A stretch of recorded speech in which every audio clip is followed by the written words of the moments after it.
Hi എല്ലാവർക്കും സ്വാഗതം. ഇന്ന് നമ്മൾ പോകുന്നത് ഇന്ത്യയുടെ തീരത്തേക്കാണ്. അവിടെ ഒരു വലിയ പാറയിൽ ഒരു മുഴുനീള ഇതിഹാസം തന്നെ കൊത്തിവെച്ചിട്ടുണ്ട്. ആയിരക്കണക്കിന് വർഷം പഴക്കമുള്ള അവിശ്വസനീയമായൊരു കഥയാണത്. നമുക്ക് നോക്കിയാലോ? ഇത് തമിഴ്നാട്ടിലെ മഹാബലിപുരത്താണ്. ഈ ശില്പം കണ്ടാൽ ശരിക്കും ആരും ഒരു നിമിഷം സ്തംഭിച്ചു പോകും. ഒറ്റനോട്ടത്തിൽ ഒരു ഭീമാകാരമായ പാറ രണ്ടായി പിളർന്ന പോലെ തോന്നും. അതിൽ നിറയെ ജീവനുള്ള പോലെ തോന്നുന്ന രൂപങ്ങൾ. ഇതൊരു വെറും ശില്പമല്ല കേട്ടോ, ഇത് നമ്മളോട് സംസാരിക്കുന്ന ഒരു വലിയ ഇതിഹാസം പറയുന്ന ഒരു കല്ലാണ്. അതിന്റെ ഒരു വലിപ്പമൊന്ന് ആലോചിച്ചു നോക്കൂ. ഏകദേശം 96 അടി നീളം, 43 അടി ഉയരം. അതായത് ഒരു വലിയ കെട്ടിടത്തിന്റെ ഇത്രയും വലിപ്പത്തില്. പിങ്ക് ഗ്രാനൈറ്റിൽ കൊത്തിയെടുത്ത 100 കണക്കിന് രൂപങ്ങളുണ്ട്. അതില് ദേവന്മാരുണ്ട്, മനുഷ്യരുണ്ട്, മൃഗങ്ങളുണ്ട്. ഒരു മുഴുനീള ലോകം തന്നെ ആ കല്ലിൽ കൊത്തിവെച്ചതുപോലെ. അപ്പോ നമ്മുടെയെല്ലാം മനസ്സിൽ വരുന്നൊരു ചോദ്യമുണ്ടല്ലേ, എന്തായിരിക്കും ഈ കഥ? ഒരു മലയുടെ ഒരു ഭാഗം മുഴുവൻ ഉപയോഗിച്ച് തലമുറകൾക്ക് വേണ്ടി കൊത്തിവെക്കാൻ മാത്രം പ്രാധാന്യമുള്ള ആ ഇതിഹാസം ഏതായിരിക്കും? വാ, നമുക്കതിന്റെ ഉള്ളിലേക്ക് പോകാം. ശരി, അപ്പൊ നമുക്ക് കഥ തുടങ്ങാം. ഇതിന്റെ തുടക്കം പ്രതീക്ഷിക്കുന്ന പോലെ ഒരു ഹീറോയിൽ നിന്നൊന്നും അല്ല, മറിച്ച് തലമുറകൾക്ക് മുൻപ് കിട്ടിയ ഭയങ്കരമായ ഒരു ശാപത്തിൽ നിന്നാണ് ഈ കഥയുടെ തുടക്കം. അപ്പൊ സംഭവം ഇതാണ്. സഗരെന്ന പേരുള്ള ഒരു രാജാവ് തന്റെ ശക്തി തെളിയിക്കാൻ ഒരു അശ്വമേധയാഗം നടത്തി. പക്ഷെ ദേവന്മാരുടെ രാജാവായ ഇന്ദ്രന് ഇതിൽ അസൂയ തോന്നി. അദ്ദേഹം എന്തു ചെയ്തു? ആ യാഗത്തിനുള്ള കുതിരയെ മോഷ്ടിച്ച് പാതാളത്തിൽ കൊണ്ടുപോയി ഒളിപ്പിച്ചു. അപ്പോ രാജാവിന്റെ 60,000 മക്കൾ കുതിരയെ തേടിയിറങ്ങി. അന്വേഷിച്ച് അവസാനം പാതാളത്തിലെത്തി. അവിടെ ധ്യാനിച്ചിരുന്ന കപില മഹർഷിയെ കണ്ടു. കുതിരയും അവിടെയുണ്ടായിരുന്നു. അവർ മഹർഷിയെ ശല്യപ്പെടുത്തി. ധ്യാനം മുടങ്ങിയ ദേഷ്യത്തിൽ മഹർഷി കണ്ണു തുറന്നതും ഒറ്റ നോട്ടത്തിൽ ആ 60,000 പേരും ചാരമായിപ്പോയി. അങ്ങനെ 60,000 ആത്മാക്കൾക്ക് മോക്ഷം കിട്ടാതെയായി. കാരണം മരണാനന്തര ചടങ്ങുകൾ നടത്താൻ ശരീരമില്ലല്ലോ, ആകെ ചാരമല്ലേ ഉള്ളൂ. ആ ചാരം ശുദ്ധീകരിക്കാൻ ഒരേ ഒരു വഴിയേ ഉണ്ടായിരുന്നുള്ളൂ: സ്വർഗത്തിൽ നിന്ന് പുണ്യനദിയായ ഗംഗയെ ഭൂമിയിലെത്തിക്കുക. ഗംഗാജലത്തിന് മാത്രമേ ആ ആത്മാക്കൾക്ക് മോക്ഷം നൽകാൻ കഴിയുമായിരുന്നുള്ളൂ. ഇതൊരു എളുപ്പമുള്ള കാര്യമായിരുന്നില്ല. ആദ്യം സഗരരാജാവ് ശ്രമിച്ചു നോക്കി, പരാജയപ്പെട്ടു. പിന്നെ അദ്ദേഹത്തിന്റെ ചെറുമകൻ അംശുമാൻ ശ്രമിച്ചു, അതും നടന്നില്ല. അതിനുശേഷം അംശുമാന്റെ മകൻ ദിലീപനും ശ്രമിച്ചു, ഫലമുണ്ടായില്ല. അങ്ങനെ തലമുറകൾ കൈമാറി ആ വലിയ ദൗത്യം ഒടുവിൽ ദിലീപന്റെ മകനായ ഭഗീരഥന്റെ കയ്യിലെത്തി. പക്ഷേ ഭഗീരഥൻ വിട്ടുകൊടുക്കാൻ തയ്യാറായിരുന്നില്ല. തന്റെ പൂർവികരുടെ മോക്ഷത്തിനായി അദ്ദേഹം ദേവന്മാരെ പ്രീതിപ്പെടുത്താൻ തീരുമാനിച്ചു. അതിനായി അദ്ദേഹം ചെയ്തതെന്താണെന്നോ? 1000 വർഷം, ഒന്നോ രണ്ടോ അല്ല, 1000 വർഷം കഠിനമായ തപസ്സനുഷ്ഠിച്ചു. ഒന്നാലോചിച്ചു നോക്കൂ, 1000 വർഷം നീണ്ട ഒരു പ്രയത്നം. അപ്പോ കഥയുടെ അടുത്ത ഘട്ടത്തിലേക്ക് കടക്കാം. ഭഗീരഥന്റെ പ്രാർത്ഥന ഫലം കണ്ടു. പക്ഷെ ഒരു പ്രശ്നമുണ്ടായി. ഒരു ചെറിയ പ്രശ്നമല്ല, ലോകത്തെ മുഴുവൻ ബാധിക്കുന്ന ഒരു വലിയ പ്രശ്നം. നമ്മള് ഗംഗയെ ഒരു നദിയായിട്ടാണ് കാണുന്നത്, അല്ലേ? പക്ഷെ പുരാണത്തില് ഗംഗ ഒരു ദേവതയാണ്. സ്വന്തമായ വ്യക്തിത്വവും ഇച്ഛാശക്തിയുമൊക്കെയുള്ള ഒരു ശക്തനായ ദേവത.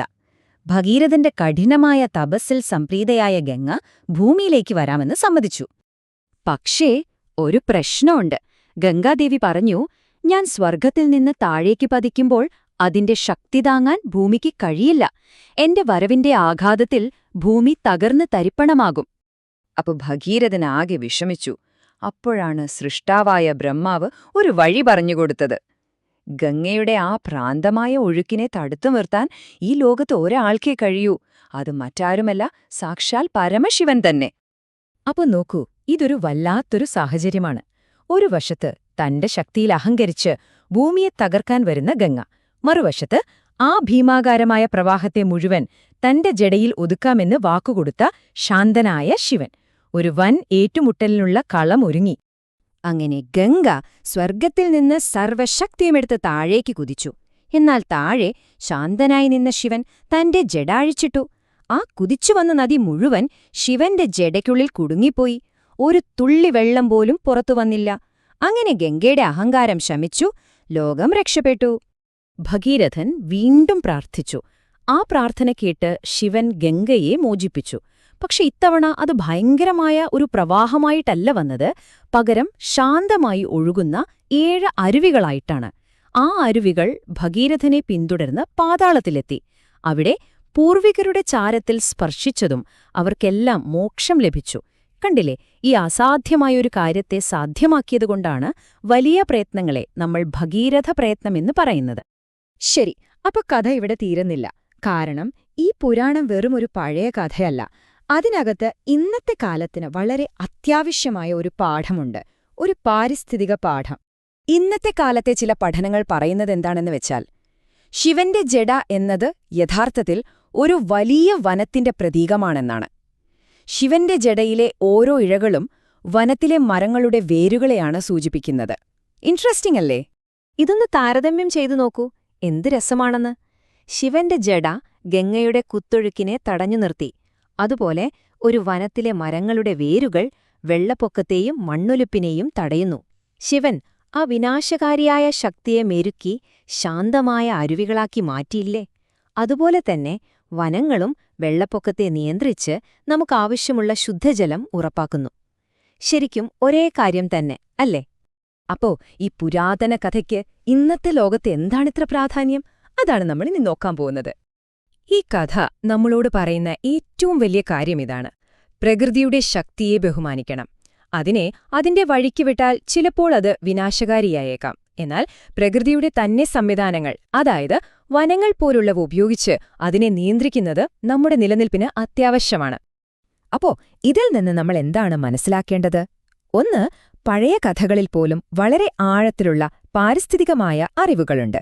രണ്ട്, ഗംഗയെപ്പോലെ പ്രകൃതിക്ക് ജീവൻ നൽകാനും എടുക്കാനും കഴിയും. മൂന്ന്, ശിവന്റെ ജട പോലെ പ്രവർത്തിക്കുന്ന വനങ്ങൾ നമ്മുടെ ഭൂമിയുടെ ആരോഗ്യത്തിന് വളരെ പ്രധാനപ്പെട്ടതാണ്.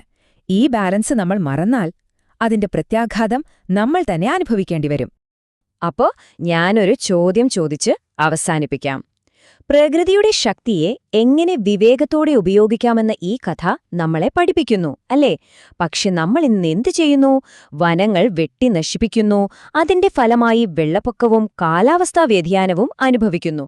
അപ്പോ ഈ പുരാതനമായ അറിവ് മറക്കുന്നതിന് നമ്മൾ ഇന്ന് നൽകിക്കൊണ്ടിരിക്കുന്ന വില എന്താണ്? ഇതൊന്ന് ആലോചിച്ചു നോക്കൂ.